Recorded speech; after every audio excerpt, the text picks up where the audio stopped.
जामिनाचा मार्ग मोकळा होतो. अशी खुणं करणारे सुटल्यावर मग राज्यात कार्यक्रम उलटे सुलटे सुरू होणार. मग इथून पुढं उलटे सुलटे सुरू होणार. मग असे खुणं करणारे सुटणार. इतके पुरावे, इतके पैसे, त्याला काय करायचे इतके पैसे? त्याचे पैसेच नाहीत ना ते. इतके खुणं, इतके योजना, सरकारी योजना खाल्ल्यात त्यांनी. म्हणजे गुंडाची टोळी सांभाळायची काय मग सरकारला? त्याला सोडून जामीन फिमीन होत नसते. जामीन जर झाली ना मग राज्यात कळण तुम्हाला काय होत असते. मग सरकार काय करतंय, पालकमंत्री काय करतो मग कळत. आणि मग यांची बी काय दशा होती तेही यांना कळत. कारण एवढे पुरावे, एवढा मोठा खून केलाय, जनता सांगते, सगळे पुरावे पण आहेत. यांनी मोबाईल फेकून दिलेत. तुम्हाला जर ते तपासा लागत नाहीत आणि जामिनाचा विषय घेऊन बसला, हे शक्यच नाही. हे बुद्धीला पटतच नाही, कधी पटणार बी नाही. मग तर जे आता त्या धनंजय मुंडे टोळी सुरू केले सरकारमध्ये, त्याच्यात काय बदल आहे? मग खून करणाऱ्याला पाठीशी घालतंय सरकार, असंच होईल ना मग ते. मग हे धनंजय मुंडे जे टोळी आंदोलन करते सध्या की आरोपीच्या बाजूने, राज्यात कधी घडलंय का? आमच्या सुद्धा असतील ना, मला माहित नाही पण असतीलच ना. गुंडासाठी एखाद्या वेळेस आरोपीसाठी मोर्चा काढलेला मला तर नाही आठवत. मला नाही आठवत. ही पहिली प्रक्रिया राज्यातली आणि देशातली, ते आरोपीच्या बाजूनं मोर्चे काढलेत की सोडून द्या म्हणून.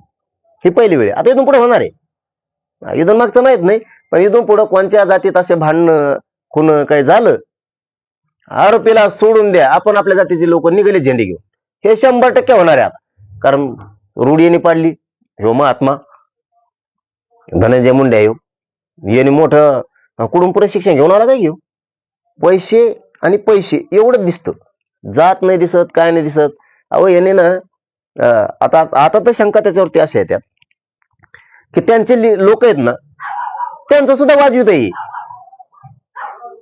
त्यांचं सुद्धा वाजवी. याची अशी टोळी आहे ह्या धनंजय मुंडेची, आमच्या विरोधात जेव्हा बोलन तेव्हा यांचा मित्र आहे.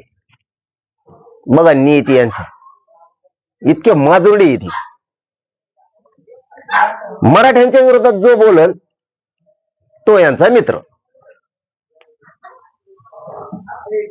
बघा यांचं समीकरण कुठं घेऊन चालले ते. पायांना बघा यांचा कसा आहे. त्याच्या बाजूने बोलणार, कमेंट बोलणार, सोशल मीडियावर त्याला सपोर्ट देणार. म्हणजे मराठ्यांना हे दुश्मन समजतात. याचा अर्थ असा होतो शत्रू समजतात. मराठ्यांना कोणी बोललं की हे त्याच्या बाजून. म्हणजे ही अशी टोळी हिचा टोळीचा लवकर नायनाट होणार आहे. जास्त दिवस लागणार नाही. 25-30 वर्ष माझा समाज वाईट परिस्थितीतून चाललेला तिथं. आम्हाला माहिती आहे. बाकीच्या काय गप्पा हंदामा घरात बसून. आम्हाला माहिती आहे तिथल्या लोकांनी किती वेदना भोगल्या, सगळ्या जातीच्या सुद्धा. ते धनगराचे सुद्धा खुनं केले त्यांनी वंजारीचे सुद्धा केलेत. यांनी नाही केले. त्या इथं पिठी नायगाव म्हणून तिथं मारून टाकलं एक धनगराचं पोरग यांनी. इथं आपलं भाग पिंपळगाव लांब नाही, इथं गेवराच्या पलीकडेच तिथंही मारून टाकलं. यांना जात नाही कळत. पैसा कळतो. आणि ह्या नीतीपायी यांनी स्वतःचे काही नेते सुद्धा संपवले, त्यांच्या सुद्धा बदनाम्या केल्या.